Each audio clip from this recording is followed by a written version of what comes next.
Hello, my name is Ethan, and welcome back to another episode of Path of Exile Ancestor League.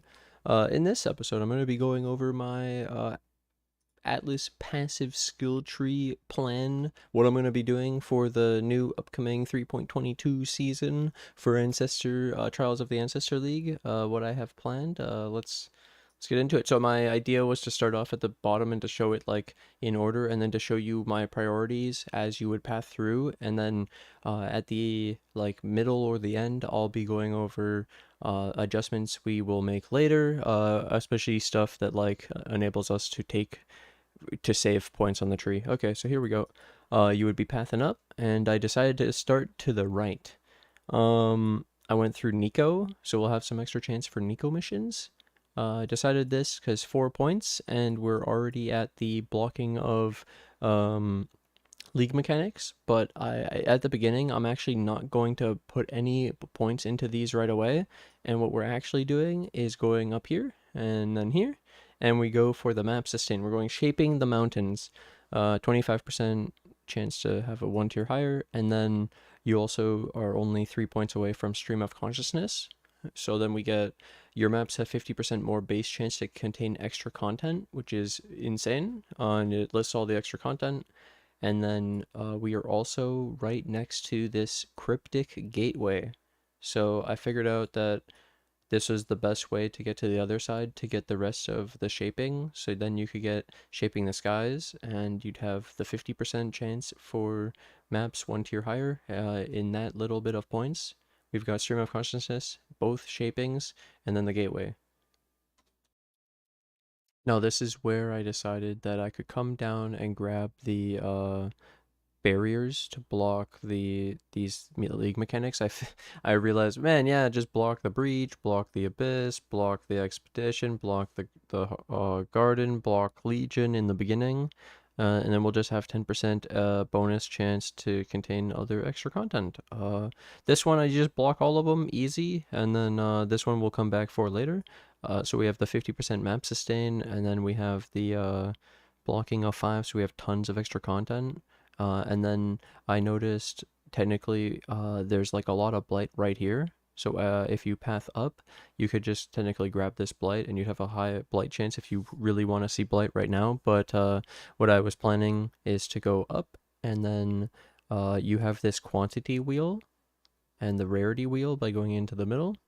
And then there's the map sustain up here, and then the map sustain in this middle part. They replace the shaping, so you'd have to go through the 7th gate and then get these 5% map sustains, go through bold undertakings, and then get the extra 5%. So this is 30%, and this is 20%. So yeah, this is your 100% map sustain after you have all 4 of these. And doing it this way, then I don't get overloaded circuits, making the map crafting option cost more. And then you could take the quant wheel, and you can take the middle quant because it doesn't add any difficulty, it just gives you extra loot. But yeah, then this is where you can take the extra chance for blight, because the 10 4 4 4 so much. And then we have the extra through blocking of the league mechanics, and we have stream of consciousness. And then I also realized technically we could take off stream of consciousness and run like rested scarabs if the scarabs are really cheap, and then we could save points, but we'll worry about that later. And this is just like base tree without needing scarabs, which is really nice. And then we can get the lucky chests, more blight maps, and all this. And then I didn't bother getting the map crafting option. Save points. Then I next wanted to get blight spawn to have the oil extractors and the oils found in your maps to have a 25% chance to be 1 tier higher, free goldens. If you've ever gotten a golden oil, then like the video. And if you guys like the video and you're new to the channel, then hit that subscribe button so you guys are notified of the next video. And then with like getting more maps and the lucky chests, this is a nice combo. And then we have the extra chance for blight. And then this is where I thought, okay, so if you're having a lot of blight, let's say like half of your maps are a free blight, you're going to be making quite a lot because then you're also getting the Blight maps, and if you run the Blight maps too, so I figured at this point we should probably be able to be doing the map device mod, so map crafting option, and I was like, okay, shrines, I start getting our shrine stuff, so the extra shrine, the increased duration, the pack, and the buff duration, and then the extra covetous shrine, easy. And then we pick shrine on the map device after, and then we go zoom zoom, and we have our shrines to do the blight, and that's really sick. And then I figured after you have all that, you can then increase the speed of the blight and also make it spawn more non-unique monsters, and then get the extra chance for blight down here too, the 4%. You have extra 8. Or you could instead, like I said, not run stream of consciousness and instead run scarabs and force the blight through a scarab.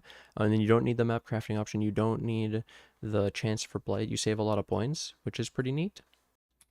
And then I figured when we're getting into the higher tier red maps, we're going to want our altar stuff. So I came across here and grabbed Eater of Worlds, Divine Orbs, of course. So increased chance to find the altars.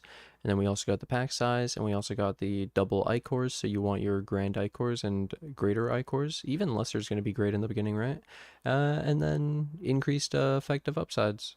And, you know, double an additional downside. So you can then cherry pick like the good stuff and not maybe pick like really bad stuff, really bad mods without very much reward.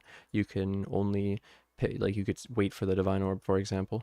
And then there was technically this gateway here, and like this is pretty neat. You could come through here, and then you get, it's the same, I believe, or worse actually than just taking this. But the meme was, let me take this off. There's Speaker of the Dead over here. So, oh, it is the shortest. If tormented spirits are really obnoxious, then we can make the tormented spirit possess us. But it seems like we can still touch monsters and buff them up, so I don't know that if that's gonna even make it easier. It's pretty funny all around. We're gonna have to see what happens with the tormented spirits.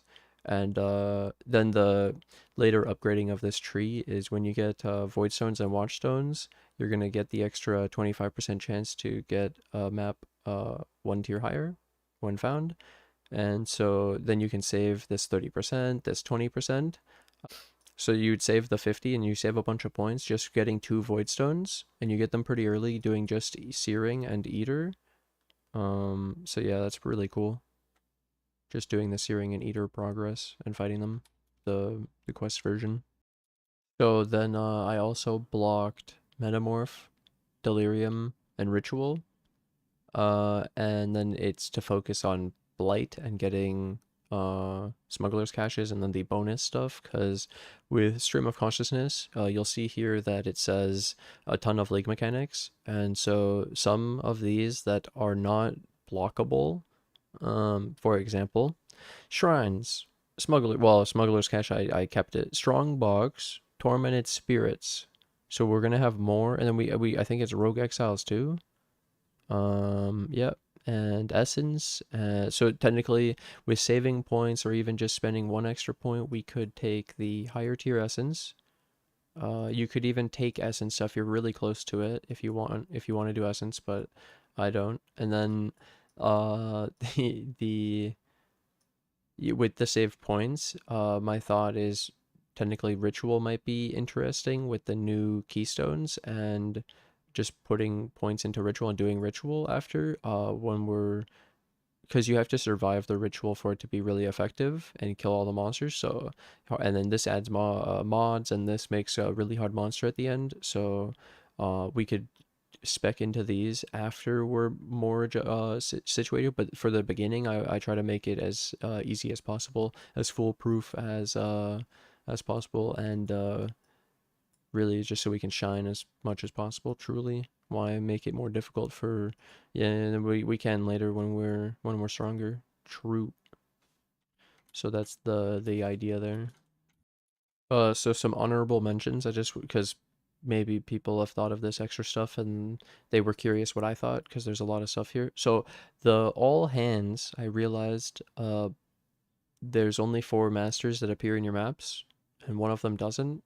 And so this would actually be blocking Kirak. Oh. And then you'd only be getting these. And then it is a pretty high chance. I think it's almost 100% to get a master every time, every map. And then you could kind of influence it to be one of these ones with the 100% increased. Which sounds really strong, but it wouldn't be Kirak. So just be aware in the beginning when you're trying to complete your Atlas. I don't think you want this because you want Kirak, because you want to have the bonus stuff to unlock your, like, use his missions to unlock some extra maps for the completion. Maps are worth so much in the beginning. Truly. And then my second one was Wandering Path. So notable Atlas passive skills would grant nothing, so it would kill all of these shapings, and then it kills all the blocking, and it kills all the cool notables for the league mechanics that I use across the board. So it sounds like the worst thing I like, sounds terrible. And then the last thing is in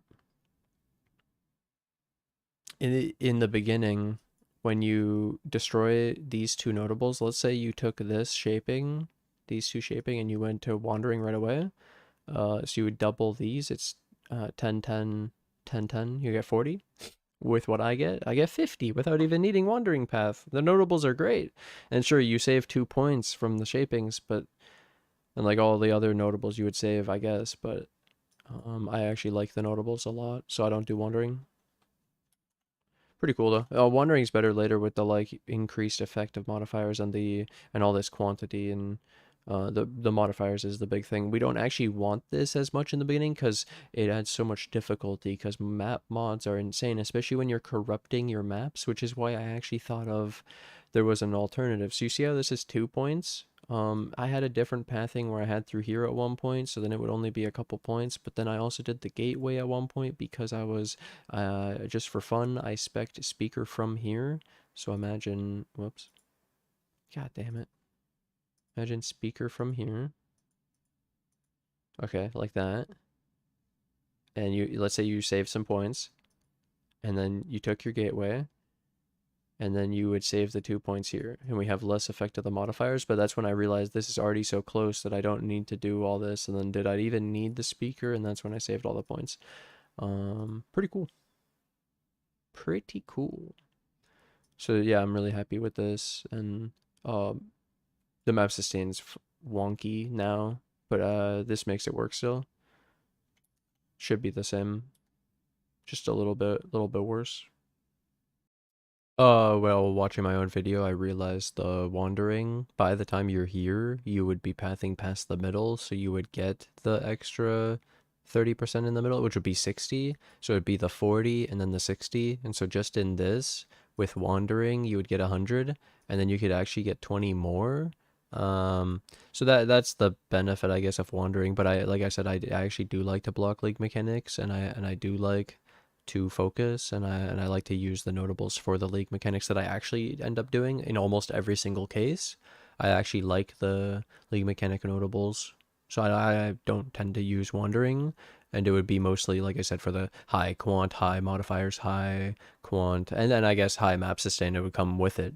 People who like wandering, this would be a buff to their map sustain actually. Now as my final thing for the video, the altar stuff, just I want to mention as like, because rest of it's actually like made to be easier, except for this blight node that makes it faster and spawn more. The altars also make it harder, and so be aware of what the downsides do. And sometimes it, like I said, if the reward isn't good, you don't even have to pick it, and then you don't get the downside, and you could cherry pick for like the higher tier stuff like divine orbs and exalted orbs and chaos orbs and whatever else, but and then they're more rare, so you don't see them as often, so you don't have to pick as many bad mods, so your maps are actually easier. But if you pick everything, then it could make some really hard maps, just in case you're not aware.